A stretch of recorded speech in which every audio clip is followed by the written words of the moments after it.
Mine. The word roared through the Blackwood Manor corridors like a primitive thunder, making the guards recoil instinctively. Rhys Blackwood, the alpha of the Lycan lineage, was in his full form for the first time in decades, muscles taut as steel cables, golden eyes blazing with an intensity that would melt iron.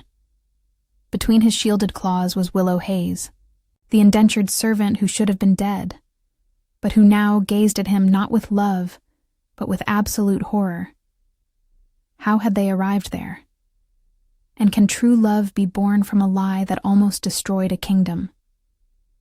Leave a like and comment where you are watching this epic story. The torrential rain had transformed Shadow Ridge Woods into an inferno of mud and mist. But none of it mattered to Rhys as he spurred his black stallion through the treacherous trails. The biting wind lashed his face like icy whips, yet it was precisely this pain he sought. Anything to escape the suffocating walls of the manor, where the conclave awaited him with their endless demands concerning succession and lineage. An heir before the Blackwood Winter Gala, Your Majesty. Senator Alistair Vance's words echoed in his mind like a torturous mantra. As if he were merely a breeding animal, not an alpha who had dedicated 3 decades of his life to protecting the Blackwood estates. As if his life were but a means to perpetuate a dynasty he sometimes questioned if it even deserved to endure. The unrestrained gallop was his only liberation, the velocity his sole drug capable of silencing the demons that haunted his very soul. Rhys pressed the horse even harder, feeling the adrenaline incinerate his veins like liquid fire. It was then that the gray mist shifted strangely before him. It was not the wind. It was a human figure, small, fragile, utterly unprotected. Rhys pulled the reins with desperate force, his heart pounding in primal panic, but physics were unforgiving. The momentum of half a ton of horse and rider at full speed could not be halted by mere will. The impact was sickening, a dull, wet thud that reverberated through the forest like a death knell. The girl's body flew through the air in a grotesque trajectory, colliding against the trunk of an ancient oak, with a violence that sent crows fleeing in panicked flight. The deafening silence that followed was broken only by the stallion's heavy breathing and the relentless drumming of rain against the leaves. Rhys dismounted with mechanical movements, his legs trembling not from exertion, but from the profound shock. The scent assaulted his acute nostrils like a physical blow. Metallic blood mingled with something sweet and delicate. Jasmine. How could someone living in such abject conditions possibly carry the aroma of such rare blooms? She lay motionless against the base of the tree, a broken doll clad in coarse burlap that screamed of her indentured plight. Yet, even unconscious, her arms still shielded a small wicker basket where crushed blackberries mingled with the crimson of her own blood. There was something both heroic and devastating in that protective gesture, as if those fruits were more precious than her very life. Rhys Blackwood knelt beside her, his enormous hands hesitating before touching the pale skin of her neck. Her pulse was faint, but present. She lived, but for how long? Her features were too delicate for an indentured servant, as if nature had forgotten to mark her face with the typical scars of a life of servitude. Only her hands spoke the truth, calloused, rough, riddled with tiny cuts that spoke of years of brutal labor. The dilemma crystallized in his mind like cutting ice. He could not let her die. His conscience could not bear to add accidental murder to the ledger of his sins. But neither could he take her to a public hospital, where doctors would ask probing questions about how the alpha of the Blackwood estates had struck an indentured servant in the Shadow Ridge Woods. The news would spread like wildfire, fueling revolts his domain could not withstand. There was only one option, however perilous. Rhys wrapped the fragile body in his black velvet cloak, concealing both her simple garments and his own grim face. His horse protested the added weight, but obeyed when Rhys directed it toward the secret entrance of the Blackwood Manor's west wing, a tunnel built centuries ago for wartime escapes, now used to usher a dying indentured servant into the very heart of his domain. Dr. Elias Thorne nearly fainted when he saw Rhys emerge from the secret passages carrying a bloodied body, The trusted family physician, a man in his 60s with steady hands and unyielding loyalty, asked no questions. He simply pointed to the private West Wing chambers and began his urgent work. Severe cranial trauma, Thorne diagnosed hours later, wiping his blood-stained hands. She has a chance, but I will need to induce a coma to reduce the brain swelling. 3 days, perhaps 4, until we know if she will survive. Reese nodded, but did not retreat. For 72 hours he became a sentinel of vigil beside the bed where she lay. He did not eat, barely drank, ignoring the urgent summons from the conclave. There was something about her that pierced his defenses like a hot blade. Perhaps her vulnerability, or the silent courage she had demonstrated even in unconsciousness by protecting those blackberries. On the 4th day, as the sun painted the window panes with golden hues, her eyes fluttered open. Reese braced himself for the inevitable, the scream of terror upon recognizing a supreme Lycan, the desperate pleas for mercy, the despairing weeping typical of an indentured servant confronting their greatest natural predator. Instead, a faint smile curved her pale lips. "You stayed here the whole time?" she whispered, her voice hoarse yet impossibly tender. Her trembling hand lifted, brushing Reese Blackwood's stubbled jaw with a familiarity that utterly petrified him. "Darling, you look exhausted." "Darling." The word echoed in the room like an impossible enchantment. Reese Blackwood stood frozen, his brain refusing to process what he had just heard. She was gazing at him not with terror, but with genuine concern, as if he were someone precious to her, as if she had the right to worry about his well-being. I don't understand," Reese Blackwood murmured, his voice failing for the first time in decades. "The accident," she continued, attempting to sit up in the bed with slow, deliberate movements. "I remember heading back from the Shadow Ridge woods and then darkness. But you brought me home, didn't you? My love, you always take such care of me." Dr. Elias Thorne urgently pulled Reese Blackwood into the corridor, his eyes gleaming with deep concern. "Alpha," he whispered. "We have a complex problem. Dissociative amnesia combined with confabulation. Her brain cannot process the trauma of the accident in conjunction with, well, I suspect she has deep traumatic memories from her previous life. To protect itself, her mind has created an alternate reality where she is safe, loved, and at home.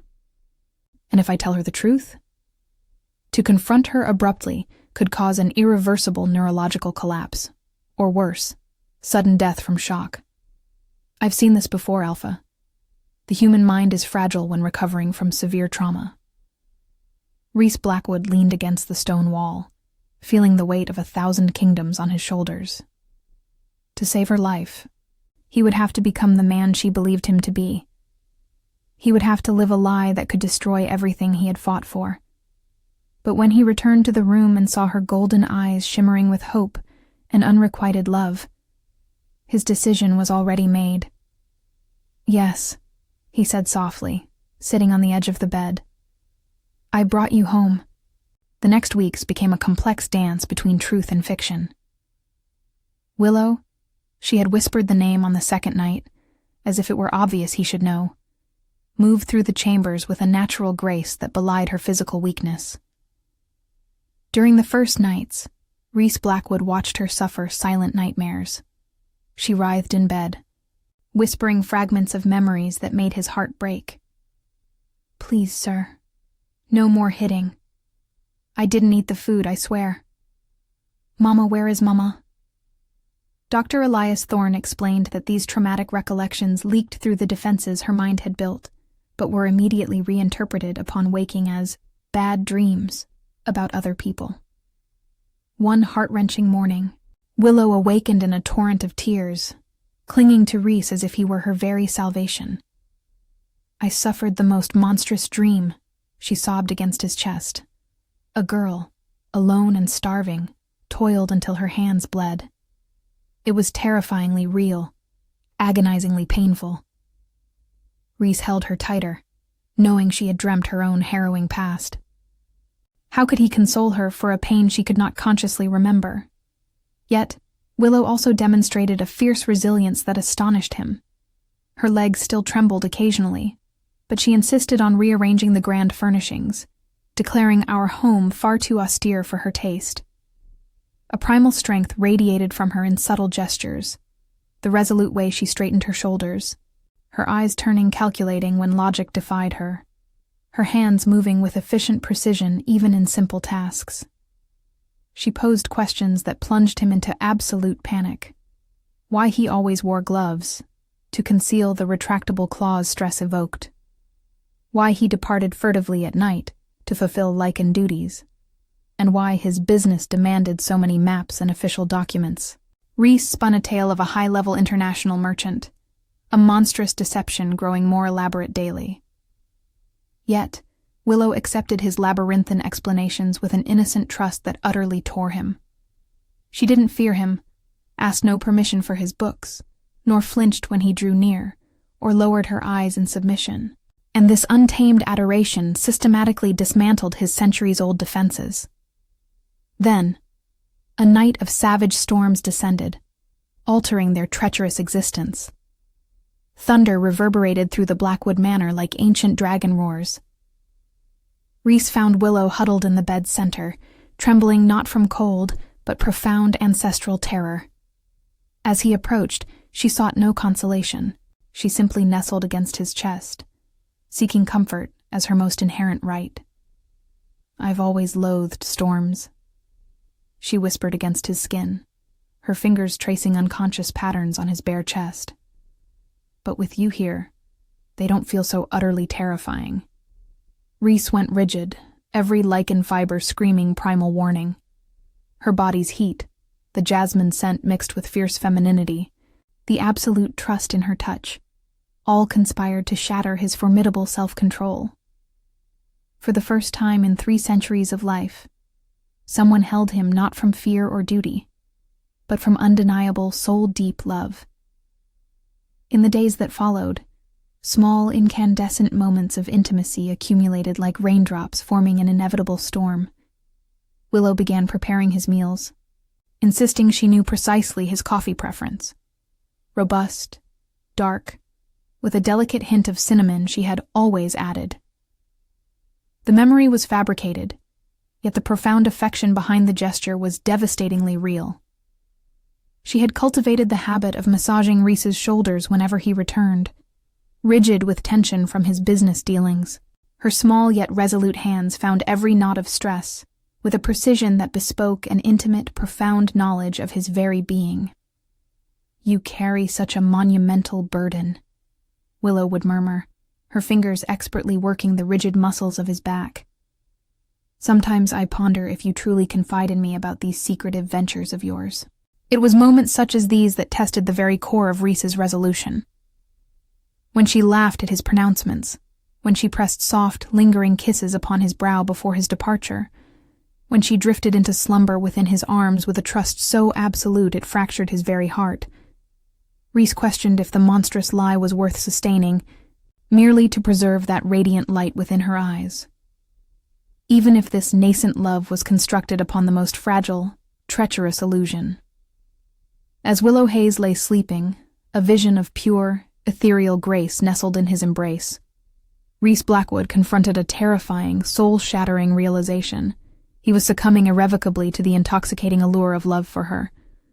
Not for the indentured servant he had inadvertently struck down, but for the audacious, courageous woman who had, without so much as a whispered plea for permission, fearlessly reorganized the very fabric of his cloistered existence, who dared to critique his somber, decorative choices, who laughed at his excessive solemnity as if he were merely an ordinary man, utterly deserving of unconditional affection.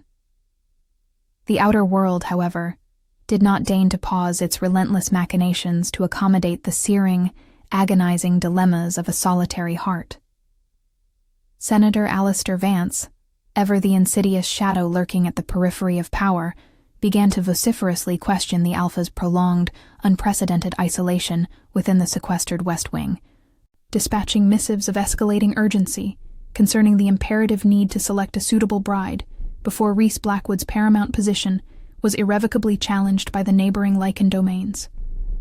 "Whispers are spreading, Your Grace," Dr. Elias Thorne murmured one somber afternoon, presenting a letter sealed with the ominous crest of the conclave. "Rumors persist that Your Grace conceals either a debilitating affliction or, far more ruinous, a commoner paramour who is subtly, yet devastatingly, swaying you from your sacred duties." Rhys Blackwood understood, with chilling clarity, the perilous venom these rumors injected into the very veins of his authority. To justify Willow Hayes's clandestine presence without divulging her true, damning origins, he orchestrated a magnificent, elaborate forgery, crafting the persona of Lady Willow of Serenity Falls, a reclusive noblewoman from a distant township, recuperating from a debilitating ailment. He meticulously forged intricate correspondences, fabricated an ancient, noble lineage, and even cunningly embedded false records within the provincial archives, weaving a tapestry of deception so complex it seemed impenetrable.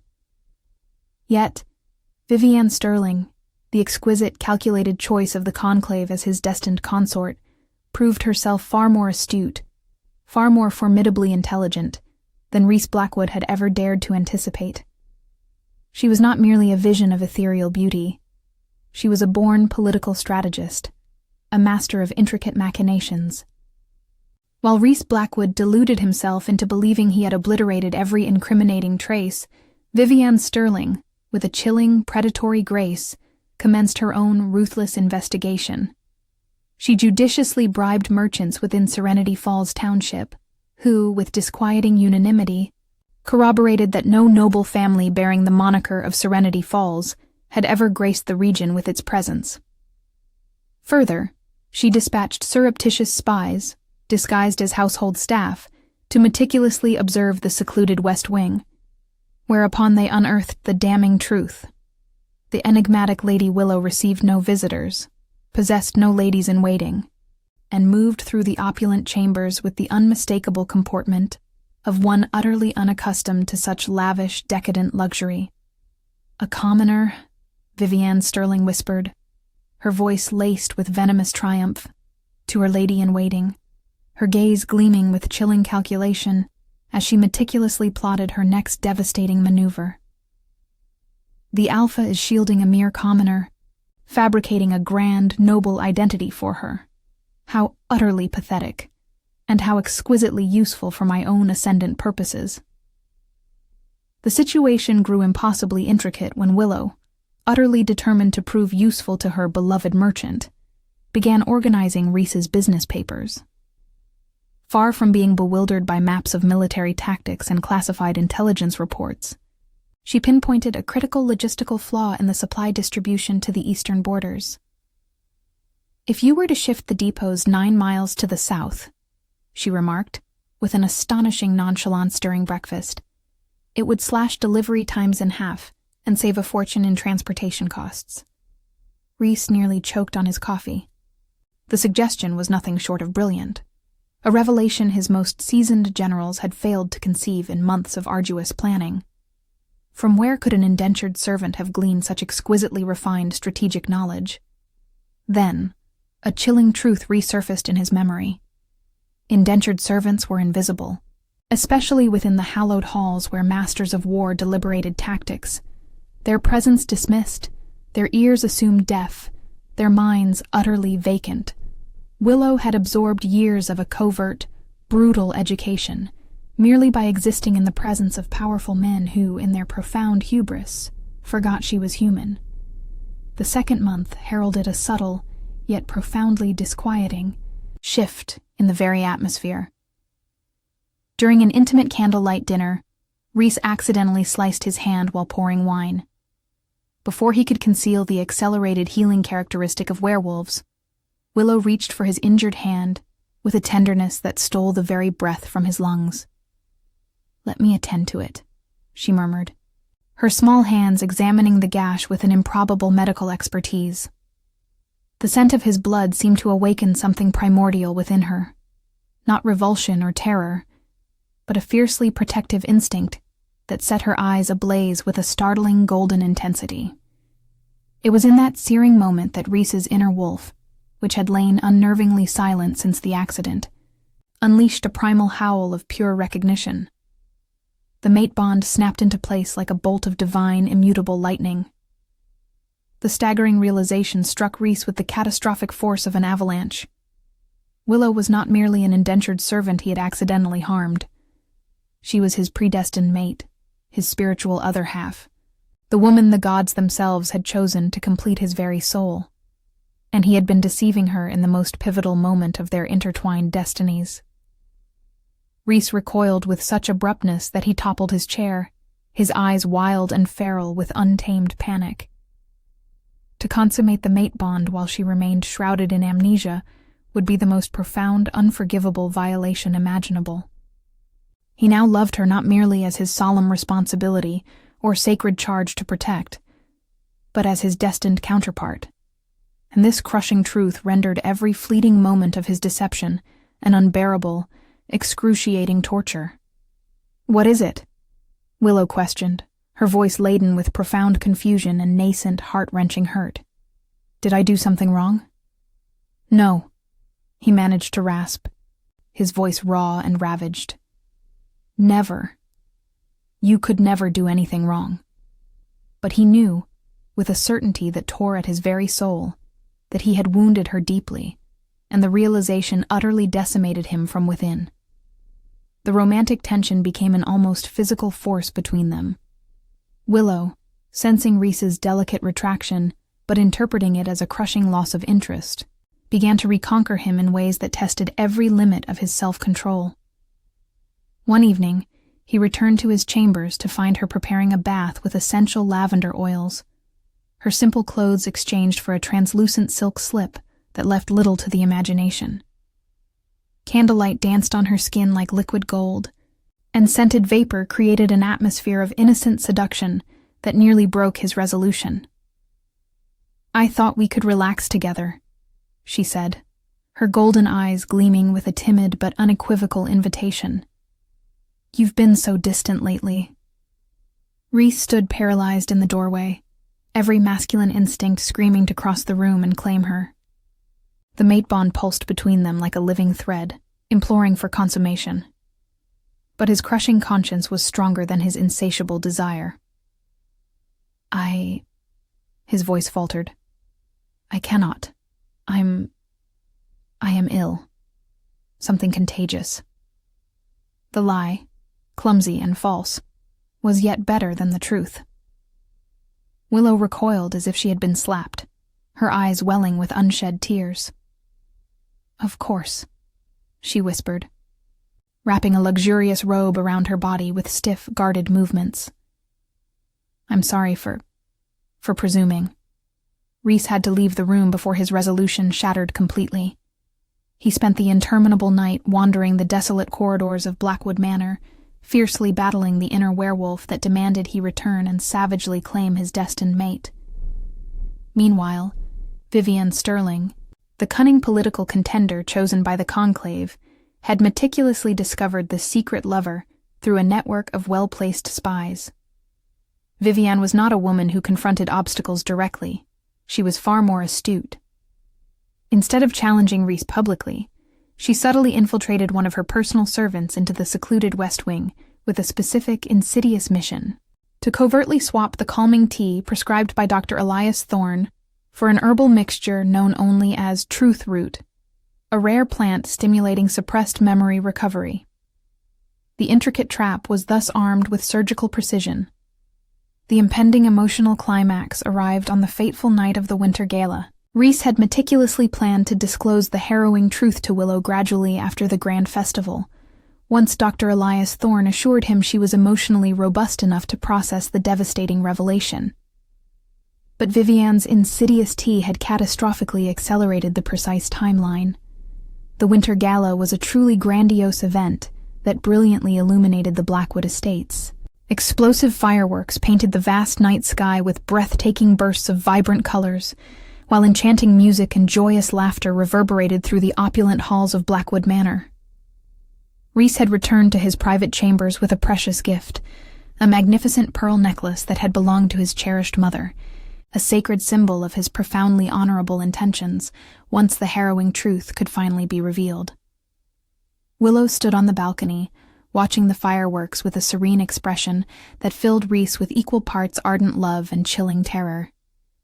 She was breathtaking in the golden light of the explosions, the night wind toying with her dark hair. "They are magnificent," she murmured as he approached, "almost magical." It was then that a particularly brilliant rocket detonated directly above them, followed by a deafening boom that vibrated through their very bones. The intense light combined with the sound ignited something within Willow's mind. The mental barriers, so meticulously constructed to shield her from the shattering truth, crumbled like sandcastles before an unforgiving tide. Memories surged back in a violent, merciless torrent. The constant hunger, the biting cold of stable floors, the lashings for the slightest infraction, the despair of a future utterly devoid of hope. And then, the final, most devastating recollection. Walking the forest road, gathering blackberries for her master's supper, when a monstrous figure on a dark steed trampled her, shattering her existence. Willow turned to Rhys, who was approaching with a gift in hand and a hopeful smile on his face. But she did not see her beloved. Instead, she saw the Lycan Alpha, who permitted her people to be treated as chattel, as mere property. She saw the predator who had hunted her down and ensnared her. The scream that tore from her throat was not one of recognition or blossoming love. It was a guttural cry of absolute horror and profound betrayal. "You," she whispered, recoiling until her back met the cold, unyielding stone wall. "You abducted me. You kept me here. You made me believe that." "Willow, please, let me explain." "Explain?" she shrieked, her voice shattering with raw, emotional agony. "You used me. You made me believe we were. That I was." She couldn't finish the thought.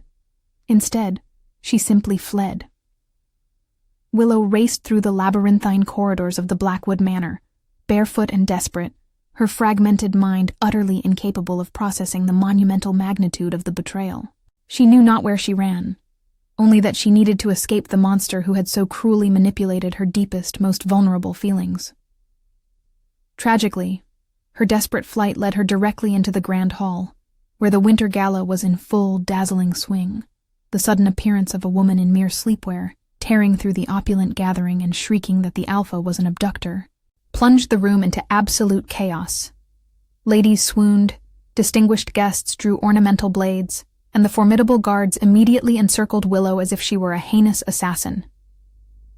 Rhys arrived moments later, but the irreparable damage had already been wrought. His desperate, wild entry into the hallowed halls only served to confirm everyone's darkest suspicions. "Seize the intruder," roared Senator Alistair Vance, his eyes gleaming with rapacious political opportunism. "She has clearly lost her mind and represents a grave threat to the Alpha." "No," Rhys bellowed, but his voice was swallowed by the escalating pandemonium. It was then that Willow's true, indomitable strength erupted. Cornered by the formidable guards, she did not cower in expected subservience, as was the grim fate of an indentured servant. Instead, she drew herself to her full, defiant height and began to speak with a searing clarity and an undeniable authority that shockingly silenced the entire Grand Hall. "You want to know who truly threatens this kingdom?" she declared, her voice carrying through the immense space. "Senator Vance is siphoning funds meant for orphanages of freed indentured servants.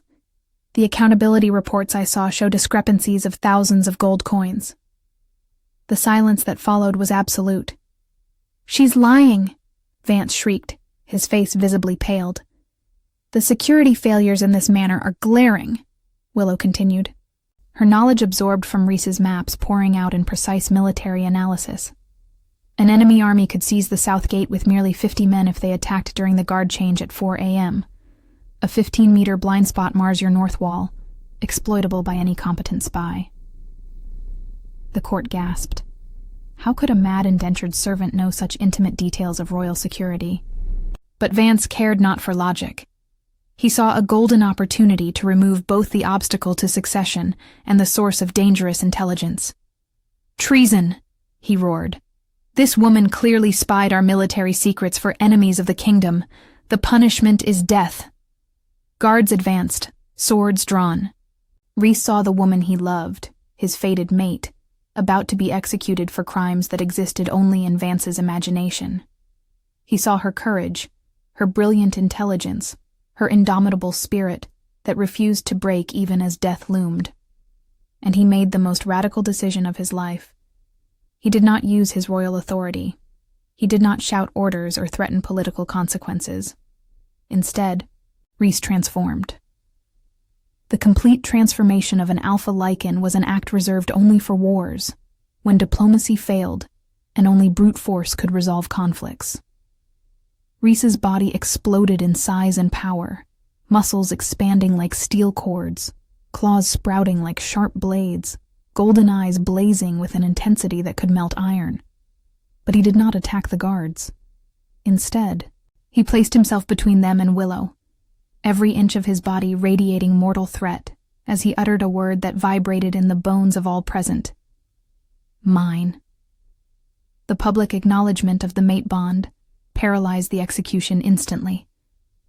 No Lycan, not even trained guards, would dare attack the recognized mate of their alpha. But Vance was not defeated. "The law is clear," he declared, his voice trembling with fury. "A pure-blood alpha cannot bond with an indentured servant. It is an abomination." Rhys, still in his terrifying hybrid form, walked to where the ancient decrees hung on the wall, parchments that had governed the Blackwood estates for a millennium. With slow, deliberate action, he tore the lineage purity decree in half before the entire court. "Then I abdicate this lineage," he roared, "but not the throne." The political maneuver was brilliant and unprecedented. He had not renounced power, but the ancestral strictures that limited his choices. It was a silent revolution that rewrote the fundamental laws of the kingdom in a single dramatic act. But Willow, even saved from death, could not forgive the lie. When Rhys Blackwood approached her, returning to human form, she recoiled, her eyes brimming with tears. "You deceived me," she whispered. "You made me believe I was loved when I was merely your property." "Never property," Rhys Blackwood responded, his voice shattering. "You are my equal, my mate, your prisoner," she finished, bitterness lacing her words. "Release me. If you hold any respect for me, grant me the freedom to choose." Rhys Blackwood felt his heart shatter, but he assented. The following day, he signed official documents releasing Willow Hayes from any obligation to him, providing financial resources and safe passage to go wherever she wished. "You are free," he said as he handed her the documents. "Completely free." Willow Hayes took the papers with trembling hands, but she could not find words to reply. She simply departed, leaving Rhys Blackwood alone with the shattered remnants of his heart. The ensuing separation proved the truth of their love in a devastating manner. For a month, Rhys Blackwood ruled like a walking ghost through the halls of Blackwood Manor. The changes in him were visible to all. The alpha who once radiated power now moved with bowed shoulders, as if he carried the weight of all the world's sins. He implemented every reform Willow Hayes had inadvertently suggested, working from the earliest hours of morning until deep into the night, as if constant activity could fill the void she had left. The reorganization of the manor's security revealed flaws that could have cost him his kingdom. The investigation into Senator Vance's corruption exposed a decades-long network of theft, confirming every suspicion Willow Hayes had raised. But the most significant victory was the systematic dismantling of the debt servitude laws, a painful process that met resistance from nearly all of the influential Lycan families. "Your Majesty," protested one of the most senior conclave members during a particularly tense session, "these reforms are far too radical. The kingdom is not prepared for such drastic changes." "The kingdom will adapt," Rhys Blackwood replied with a coldness that made the conclave member recoil. Or I shall find conclave members who will.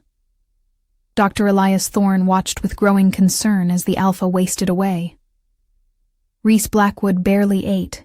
His eyes had developed deep, dark circles, and he was frequently found standing before the West Wing window, gazing in the direction of the town where Willow Hayes lived. But Willow Hayes was no better. The modest dwelling Rhys Blackwood had provided was comfortable, the income sufficient for a respectable life. She possessed the freedom she had always yearned for, to awaken at will, wander where she pleased, converse with whom she chose. It was all an erstwhile indentured servant could possibly desire, and yet it was the cruelest prison she had ever known. During her solitary wanderings through the bustling markets of Serenity Falls, she bore witness to the profound transformations Rhys was enacting. Orphanages, once squalid depositories, were now being reconstructed as true havens. Indentured servants were liberated, not merely on parchment, but with financial compensation and opportunities for gainful employment.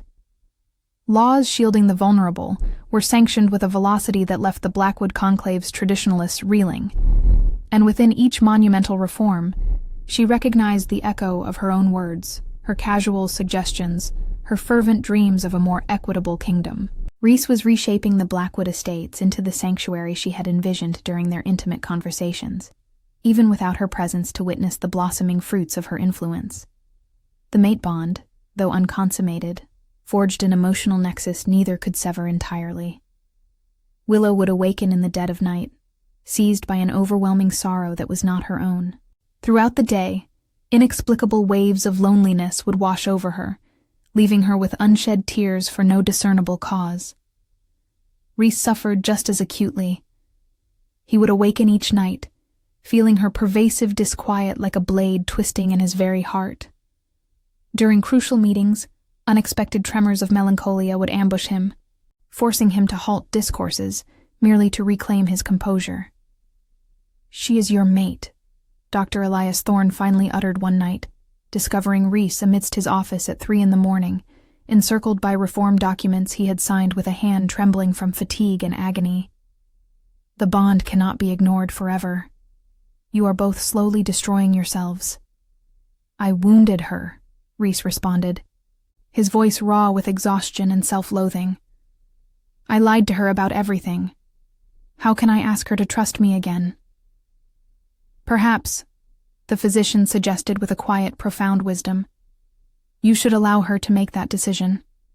The ultimate devastating turning point arrived when remnants of Senator Alistair Vance's vengeful faction, incandescent with rage over his exposure and incarceration, brazenly attempted to assassinate Rhys during a visit to Serenity Falls to inspect the reforms. The ambush was meticulously orchestrated. They awaited his presence on a narrow street, separated from his guards, and surrounded by innocents whose proximity severely limited his full werewolf powers. Willow was in the nearby market, buying herbs for a tea she hoped would grant slumber unmarred by dreams of golden eyes, when her ears were assailed by the unmistakable clang of steel against steel. Her heart catapulted, not solely from the raw adrenaline of peril, but from an agonizing physical pain that struck her like a brutal fist to the gut. Rhys's torment reverberated through their unyielding bond as if it were her very own.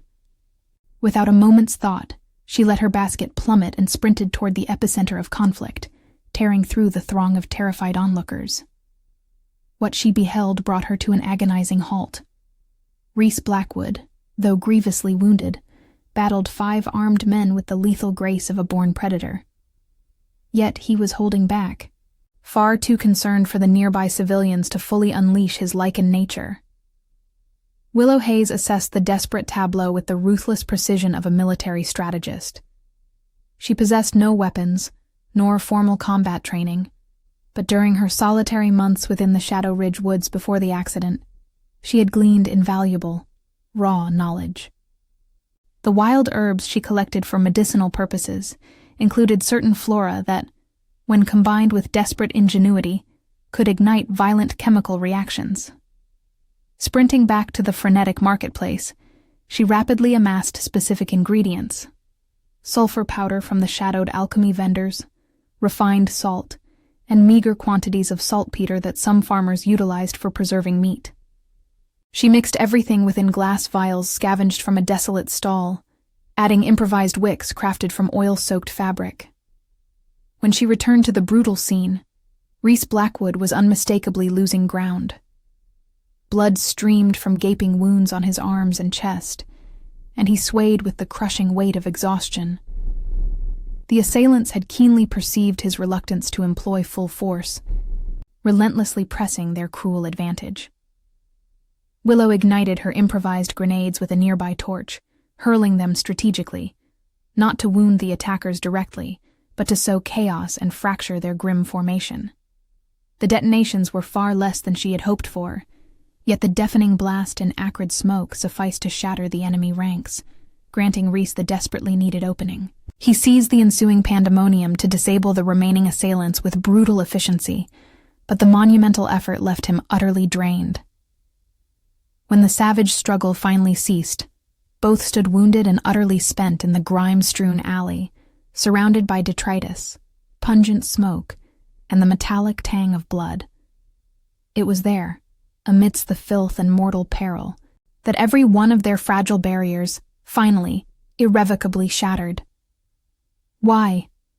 Reese Blackwood rasped, his voice raw with agony and utter depletion, as he sagged against a stained brick wall. "Why did you save me? I wounded you more profoundly than any physical injury ever could. Why risk your very life for me?" Willow Hayes gazed at the man who had lied to her, manipulated her deepest emotions, and utterly shattered her fragile peace of mind. His clothes were torn, blood caked in savage cuts along his arms, and his golden eyes were clouded with searing pain. But she also saw the man who had tenderly cared for her when she was most vulnerable, who had rewritten ancestral laws for her sake, who had abdicated his pure lineage to protect her, and who was now reshaping an entire kingdom because she had planted the fierce seeds of change within his very soul. "Because," she whispered, touching his injured face with fingers trembling with raw emotion. "Even through all the lies, the love I felt was real, and you treated me with more dignity living your lie than anyone treated me with their starkest truth." Tears mingled with grime, leaving clean tracks on their faces. "And because I can see what you are doing for the Blackwood domain. Every reform, every law altered, every life improved. These are my words, my dreams brought to fruition. You are listening to me, even when I am not there." Reese Blackwood did not beg for forgiveness. They both knew his actions were unforgivable. Instead, he asked for something more challenging. "Grant me a chance," he whispered. "A chance to build something true upon the ruins of what I destroyed." Willow Hayes studied his face for a long moment, seeing not the alpha who had deceived her, but the man who had chosen to save her even when it would cost him everything. "One chance," she agreed, "but as equals. No deceptions, no manipulations, no veiled protections. If we are to do this, we do it as genuine partners." The marriage that followed 3 months later was not a traditional ceremony of submission. It was a political and emotional union that rewrote the foundational laws of the Blackwood estates. Willow Hayes did not become a passive consort. She became co-governor, implementing social reforms while Reese Blackwood handled military and diplomatic affairs. The first time they made love as husband and wife, it was also the complete consummation of the mate bond. The experience was transcendental, two souls fusing into a perfect unity, healing all the wounds that had torn them apart. Reese Blackwood finally allowed his barriers to fall completely, showing Willow Hayes not only his immense power, but his vulnerability. And Willow Hayes discovered that her strength did not diminish in his presence. It multiplied. Their children were born not merely as heirs to a dynasty, but as symbols of a new era where love forged through adversity was worth more than any lineage of blood. And when the children inquired how their parents met, Willow Hayes always smiled and said, "Your father ran me over with a horse, lied about his identity, and nearly had me executed. But he also taught me that true love isn't about not making mistakes. It's about being willing to change everything to rectify them. Their story became a legend within the Blackwood estates. The former indentured servant who ascended to power not by fortune or fate, but by merit, unwavering courage, and a love that survived betrayal, deceptions, and near death to emerge stronger than any political or magical force within the domain. If your heart was stirred by this saga of how a lie, born from desperation's crucible, blossomed into the truest love ever known to a kingdom, then subscribe for more epic Lycan King romances. Activate the notification bell to ensure you never miss new sagas of second chances, impossible loves, and the profound redemption forged through sacrifice. Remember this eternal truth. Sometimes, the most profound revelations spring forth from the most desperate of deceptions.